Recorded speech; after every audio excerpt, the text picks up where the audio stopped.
How are you guys? Welcome back to Wargaming China. And this is the Tianjin Pukou Railroad. And it leads all the way from Tianjin to Pukou.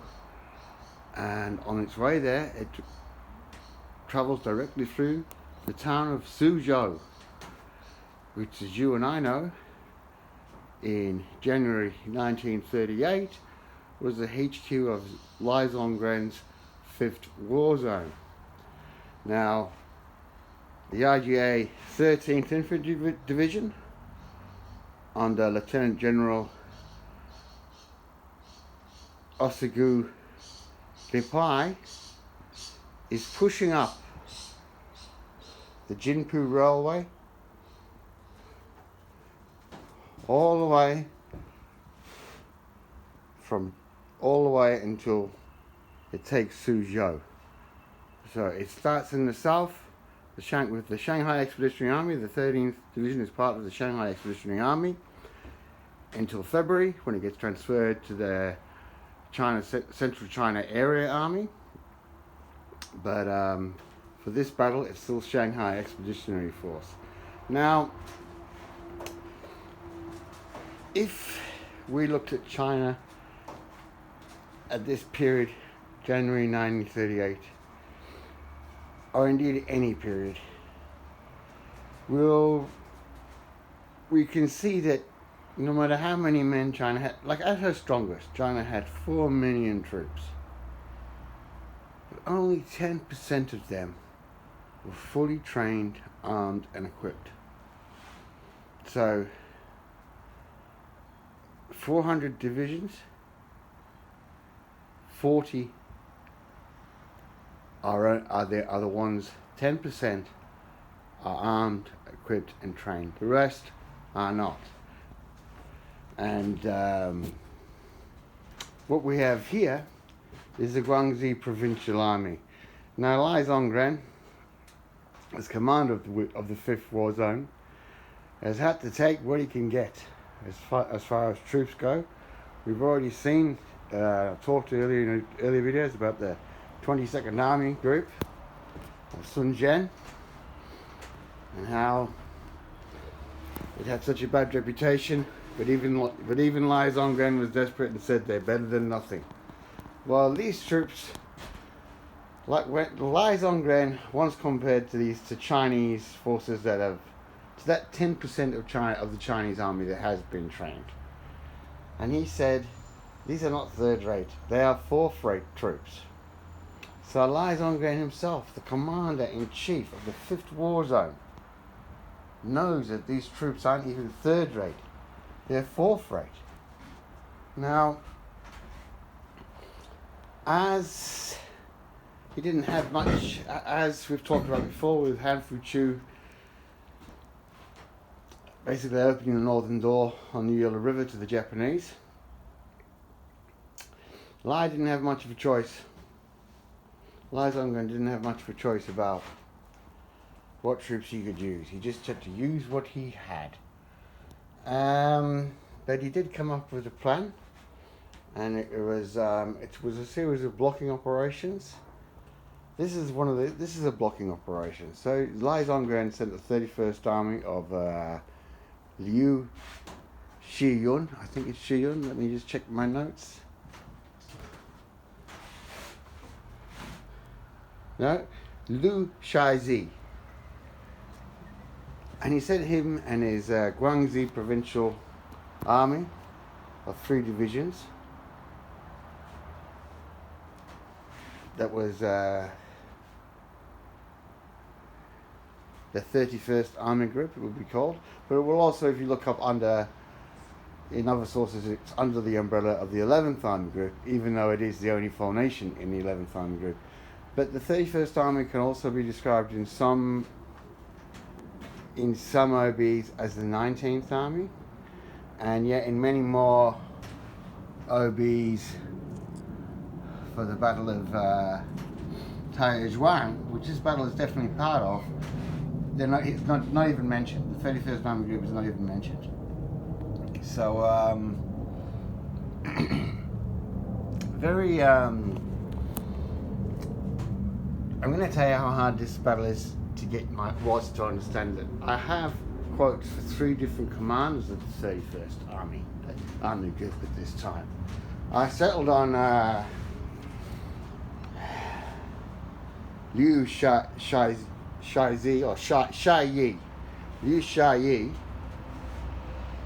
because other forces were telling me it was Wei Yun Song or Li Panxian. Like Lai Panxian. But I looked it up, and I'm going to stick with what Olsen says, and that's it. It's commanded by the 31st Army Group. Is commanded by Lieutenant General Liu Shai Yi. So Lai Zongren had sent the 31st Army Group to the towns of Chuzhou and Mingwang to defend against the thrust of the RJA 13th Division. And to be honest, the Chinese forces were soon shouldered out of Chuzhou. But here at the Chai River at Mingwang, fighting started here at about the 4th of January. By the 18th, the town of Mingwang was in Japanese hands, and they had to push on to cross the Chai River. Now, once the Japanese had breached the Chai River, the next blocking line for the 31st Army would occupy would be the Dingyuan-Fengyan line, but we'll get to that in the next game. The Japanese 13th Infantry Brigade, Rippai's 13th Infantry Brigade, or Gisu, Rippai's 13th Infantry Division, was a hell of a formation. It was a Japanese square infantry division, which means that it consisted of 4 regiments and an extra artillery group to begin with. Now the Japanese added to that a battalion and a half of reinforcements, as to make up for losses as the battle progressed. 4 railway bridging companies, an independent engineer regiment, a railway engineer regiment, 2 independent machine gun battalions, and an extra 150mm howitzer regiment, and a 105mm field gun regiment, as well as an anti-aircraft company, a transport battalion, a tank battalion, and a cavalry battalion, which brought up the total force to 40,000 men. Now 40,000 men is a large force, and it's heading straight here. And this is where Lai Zongren has to try to stop them before they get to the Huai River. Now, for this game, I fielded my new Guangxi Fleet forces, which I'm filming like this today so you can get a good look at them. And as I said, the 4th Rate troops, but don't let that fool you. They are veterans. They partook in many battles, and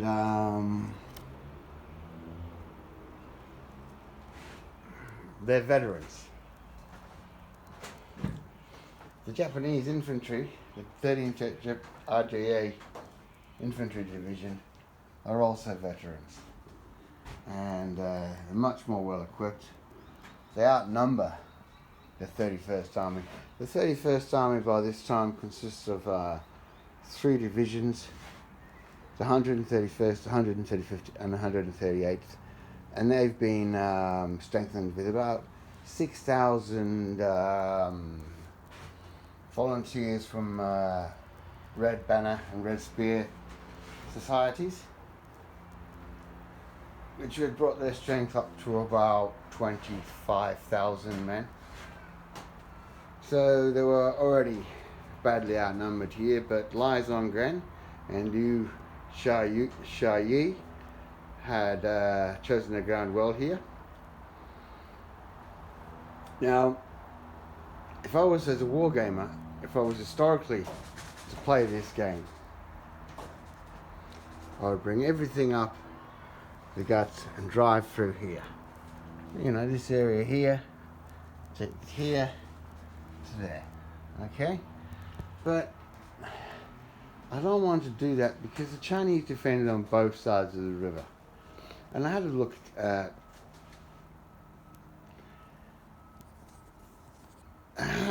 at various factors that could because as you know, I'm a solo gamer. So I always have to look for factors in a game that can give me a surprise. And as we know, as a wargamer ourselves, we can never actually totally refight the battles that we gain, because things will start changing with the rolls of the dice. So I thought for this game, because the Japanese had so much bridging equipment, I would give the Japanese 4 options to attack by. So I'll take a d6, and if they roll a 3, then they're committed to making a pontoon bridge here and crossing the river. If they roll a 4, they're then committed to taking this hill, taking this rocky peak or a small mountain. And I've built some rocks up here to allow the idea that the Japanese can get access to there, and I'll allow that only on a company-wide front. But because the Japanese don't mind taking losses and they have a lot of fire support here, it is probably doable. Throw a 6, and you have to go. The Japanese have to go straight up the guts and try to take the bridge that way.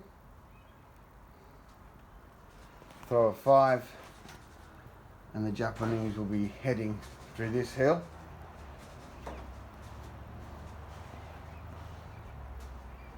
To drive on the bridge and face only 1/3 of the Chinese forces.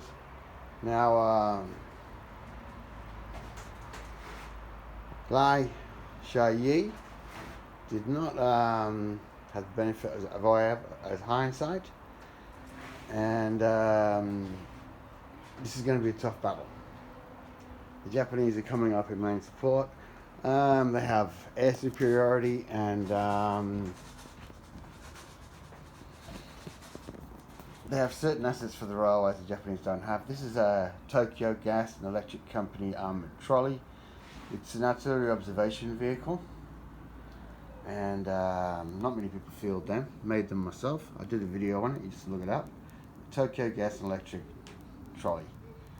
And that will be calling in more artillery from an armoured train, Japanese armoured train. And then observers. So I'm going to start with the Japanese here, here, and here, you know, one edge of the table. Then I'll roll the dice, which will decide what the Japanese attack, and then I'll attack in whatever way will achieve that. I'm looking forward to a good game here. The Chinese plan is basically to hold this hill in strength.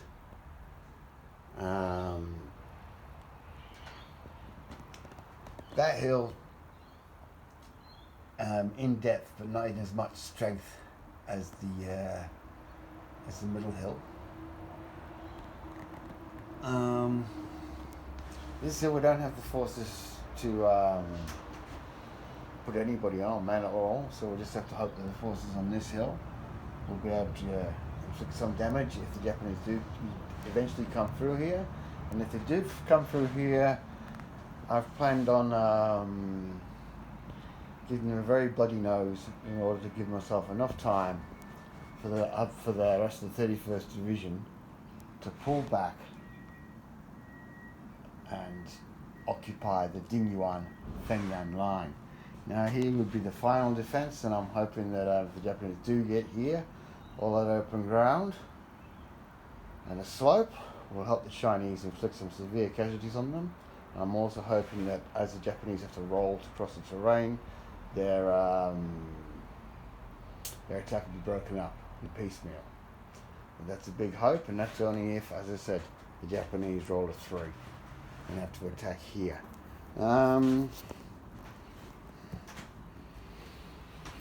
So this line was held until the 2nd of February. The Chinese pulled back from here.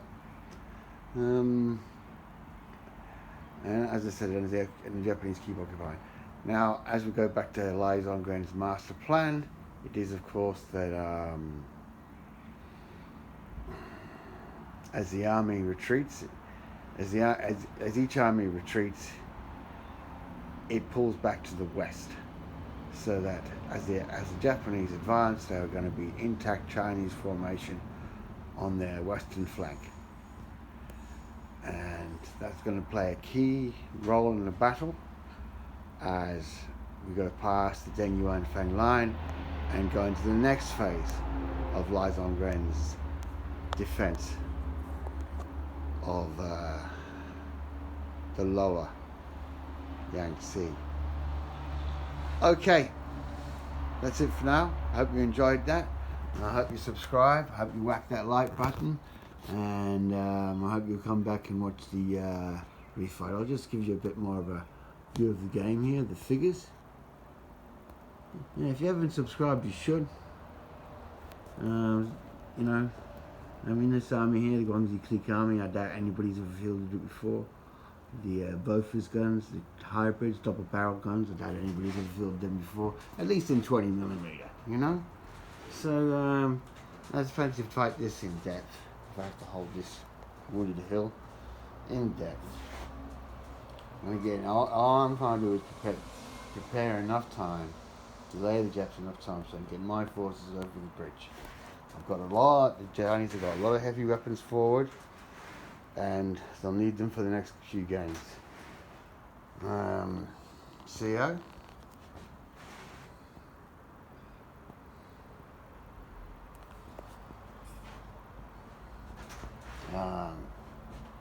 Armoured trolley. Runs the armoured trolley. I'm not sure if I'm going to field it.